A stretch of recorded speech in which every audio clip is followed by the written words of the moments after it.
नमस्कार। वक्त हो गया है आपको ये बताने का कि मध्य प्रदेश में आज क्या क्या हुआ है। तो पहली खबर भोपाल से है। नवजात को सड़क पर फेंकने के मामले में अब एक्शन शुरू हो गया है।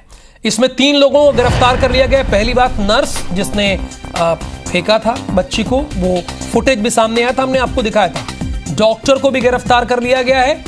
अब इसमें नवजात की नानी भी पुलिस की गिरफ्त में आ गई है। नर्स, डॉक्टर के साथ नवजात की जो नानी है उसे भी पुलिस ने गिरफ्तार कर लिया गया। देखिए, ये कल ध्यान होगा आपको जब आपने मध्य प्रदेश में आज क्या हुआ का ये बुलेटिन देख रहे होंगे, तो उस वक्त हमने एक तस्वीर दिखाई थी और ये प्रश्न उठाया था कि ये आखिर है कौन जो नवजात को फेंकने जा रही है। अभी ये जानकारी ये हुई कि ये नर्स है जिसने 60,000 रुपए में कॉन्ट्रैक्ट लिया था, ठेका लिया था, और ये घर पर ही डिलीवरी कराती है। इसके साथ एक डॉक्टर भी इन्वॉल्व रहता है।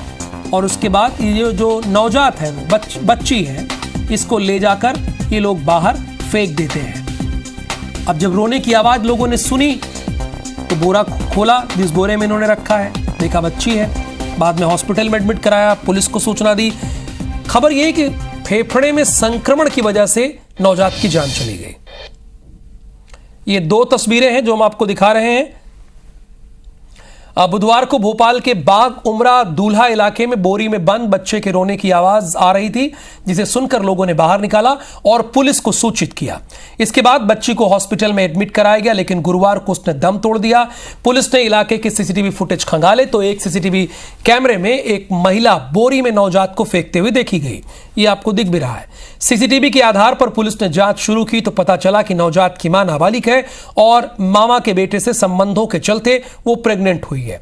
जिसके बाद पुलिस ने नवजात की मां, नाना नानी, डॉक्टर और नर्स के खिलाफ एफआईआर दर्ज कर लिया है।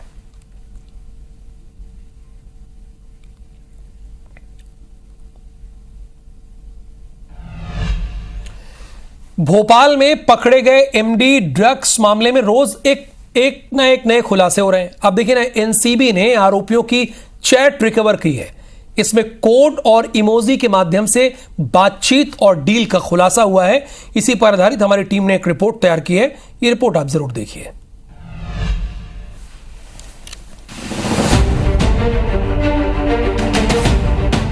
1 मीटर कपड़ा, हैप्पी पिल्स और इमोजी, ये ड्रग्स केस में गिरफ्तार आरोपियों के कोड वर्ड थे जिनका इस्तेमाल वो ड्रग्स तस्करी के लिए करते थे। 1 मीटर कपड़ा, जब तस्करों को एमडी ड्रग्स सप्लाई करनी होती थी तो वो चैट के दौरान 1 मीटर कपड़े का जिक्र करते थे। इसका मतलब था 1 किलो एमडी, यानी सप्लायर तस्करों से 1 किलो एमडी की मांग कर रहा था जिसे इन्हें सप्लाई करना होता था। हैप्पी पिल्स, इंटरनेट और सोशल मीडिया के जरिए ग्राहक ड्रग्स की डील करते थे जिसे पाने के लिए वो हैप्पी पिल्स कोडवर्ड का इस्तेमाल करते थे। वो गोलियां जिनको खाने के बाद इंसान नशे में डूब जाता है और उसे सिर्फ खुशी का एहसास होता है। इसलिए इन एमडी पिल्स को मांगने के लिए हैप्पी पिल्स जैसे कोडवर्ड इस्तेमाल किए गए। जिस तरह हम दोस्तों से चैट करने के दौरान इमोजी का इस्तेमाल अपनी भावनाओं और रिएक्शन को व्यक्त करने के लिए करते हैं, उसी तरह तस्कर इमोजी को कोडवर्ड की तरह या फिर किसी साइन की तरह इस्तेमाल करते हैं। हर इमोजी का एक अलग मतलब होता था। जैसे इमोशनल इमोजी, इसका मतलब था कि ग्राहकों को एमडी पिल्स की जरूरत है। स्माइली इमोजी का मतलब उन्हें ये सप्लाई हो चुकी है और सैल्यूट इमोजी का मतलब था सप्लाई के लिए शुक्रिया। एनसीबी की पूछताछ में यह भी खुलासा हुआ कि आरोपी 6 महीने में 2 खेप ड्रग्स मंदसौर भेज चुके थे। मार्च 2024 और अप्रैल में डबल डेकर बस के जरिए भोपाल से मंदसौर ड्रग्स भेजी गई थी। तीसरी खेप भी तैयार थी, लेकिन सप्लाई से पहले आरोपी एटीएस के हत्थे चढ़ गए। इसके अलावा आरोपी अमित चतुर्वेदी बगरोदा की कुछ फैक्ट्रियों के जीएसटी नंबर्स का फर्जी तरीके से उपयोग करता था। इन्हीं के माध्यम से वो बाहर से केमिकल मंगाता था।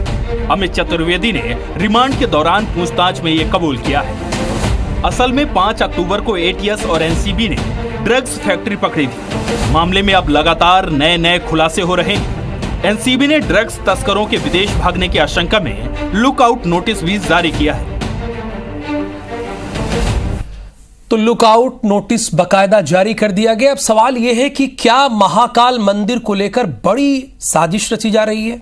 क्या आतंकियों के निशाने पर मंदिर है? असल में यह सवाल क्यों उठ खड़ा हुआ? ऐसे तो उठ खड़ा नहीं हुआ ना, तो मैं आपको ऐसे खबर बता रहा हूं।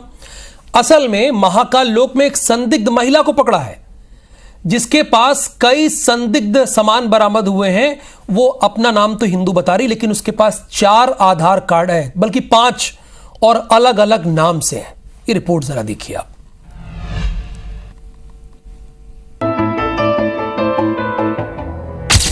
सिर में गमछा और हाथ में झूला, इस संदिग्ध महिला को उज्जैन महाकाल लोक में सुरक्षा कर्मियों ने पकड़ा है, जो अपना नाम मंजू परमार बता रही थी। लेकिन जब उसके बैग की तलाशी ली गई तो इस्लाम धर्म से संबंधित कई सामग्रियां मिली हैं। इसके साथ ही महिला के पास 5 आधार कार्ड थे, जिसमें मंजू परमार, रुखसार, शैफा शेख, फारूक और एक अन्य नाम दर्ज है। भिन्न भिन्न नामों के कुछ दस्तावेज प्राप्त हुए हैं, तो इसमें हम लोग प्रयास कर रहे हैं कि महिला की वास्तविक पहचान क्या है, कहाँ से रहने वाली और क्यों, इस पर्पज़ से, किस पर्पज़ से आई थी। उस सब पे अभी थाना महाकाल ने संज्ञान लिया है और इसमें हम लोग विस्तृत जांच कर रहे हैं। बीते दिनों आतंकी संगठन ने महाकाल मंदिर को बम से उड़ाने की धमकी दी थी, जिसके बाद मंदिर की सुरक्षा बढ़ाई गई है। संदिग्धों पर नजर रखी जा रही है और ऐसे में इस संदिग्ध महिला का महाकाल परिसर में पाया जाना कई सवालों को जन्म देता है। खबर रीवा से है। रीवा के मऊगंज से भारतीय जनता पार्टी के विधायक प्रदीप पटेल का एक ऐसा वीडियो वायरल हो रहा है जिसके चलते बीजेपी सरकार पर कांग्रेस हमलावर हो गई है। तो वहीं विधायक जी की प्रशासन से नाराजगी भी अब चर्चा का विषय बन गई। एक रिपोर्ट आपको दिखाते हैं।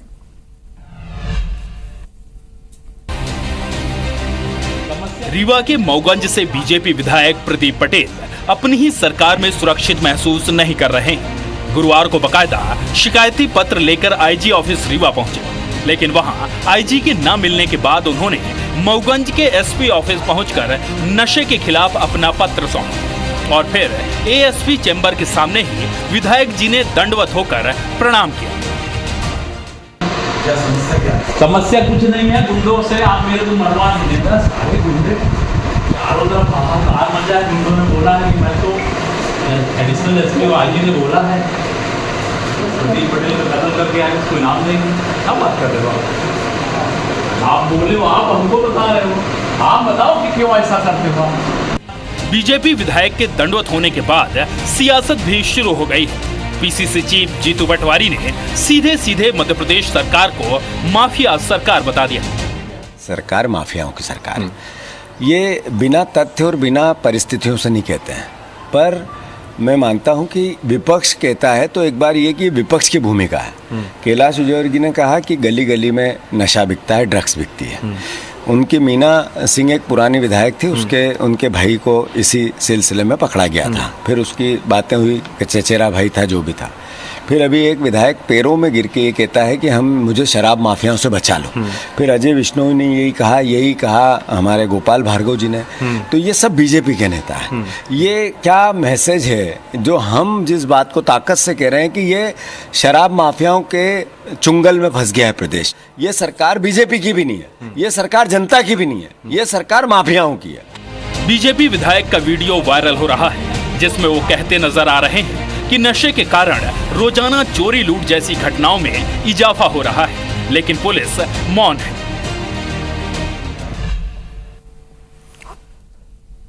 अब हम आपको खाद पर छिड़ी रार से जुड़ी जो 2 तस्वीरें दिखाते हैं। प्ले कीजिए जरा उसको। ये आ गई तस्वीरें। ये पहली तस्वीर ग्वालियर से है, जहां खाद के संकट से किसान परेशान है। किसान बुआई के लिए खाद लेने के लिए लंबी लंबी लाइनों में लगे हैं, लेकिन इन्हें खाद नहीं मिल रही है और इस पर किसान आरोप लगा रहे हैं कि 8 दिनों से उन्हें खाद नहीं मिल पा रही है, जबकि खाद की कालाबाजारी बदस्तूर जारी है। अब देखिए दूसरी तस्वीर पर आ जाते हैं। कृषि मंत्री इंदल सिंह कंसाना के गृह जिले मुरैना की है। यहां गुरुवार को किसानों ने खाद ना मिलने पर हंगामा कर दिया। अब देखिए सुबह 4 बजे से ये लाइन पे लग गए हैं। किसानों ने डीएपी और यूरिया खाद नहीं मिलने पर हंगामा किया। अब बताइए खाद के लिए इतना मारामारी, किसान सुबह 4 बजे से लाइन लगाएं। अब ये भी तो नहीं होना चाहिए। किसानों ने आरोप लगाया कि उन्हें डीएपी और यूरिया की जगह सल्फर और पोटास खाद के टोकन दिए जा रहे हैं। अब भाई जो किसान मांग रहे वो देना चाहिए, ये क्या है, मनमर्जी हो गई। तो इस दौरान पुलिस बल के साथ एसडीएम भी मौके पर मौजूद रहे, लेकिन किसानों की समस्या का कहीं हल होता हुआ नहीं दिखा। मुरैना में खाद की किल्लत को लेकर कांग्रेस ने कृषि मंत्री ऐंदल सिंह कंषाना पर निशाना साधा है।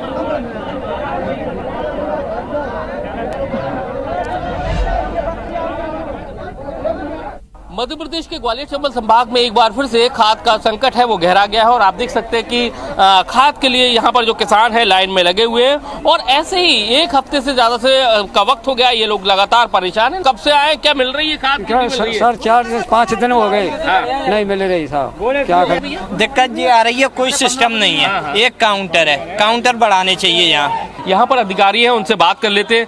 क्या भाई साहब दिक्कत आ रही है किसानों को बड़ी, क्या खाद में दिक्कत आ रही है, क्यों नहीं वितरण कर? नहीं, दिक्कत कुछ नहीं आ रही है। देखिए क्या है, ये छोटी सी जगह है, यहाँ एक लिमिट है, क्योंकि पूरे एरिया का किसान यहीं आता है, वहाँ कम जाते हैं लोग, यहीं पुतली घर के नाम से ज़्यादा आ रहे हैं। तो चूंकि अब देखिए एक छोटा सा सेंटर है, वहाँ एक बंच में जब किसान आएंगे थोड़ी समस्या होती है। लेकिन साल दर साल खाद की समस्या बनी रहती है, लेकिन उसका निपटारा आज तक नहीं हो पाता है।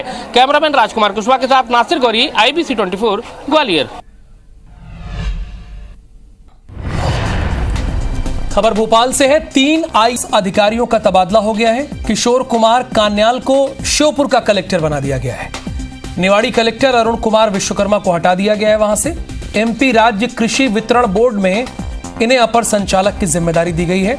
लोकेश कुमार जांगड़ श्योपुर कलेक्टर की जिम्मेदारी से मुक्त कर दिए गए हैं और निवाड़ी कलेक्टर बने हैं लोकेश कुमार जांगड़, यानी एक जगह से दूसरी जगह ट्रांसफर हो गया, आप इसे ऐसे भी कह सकते हैं।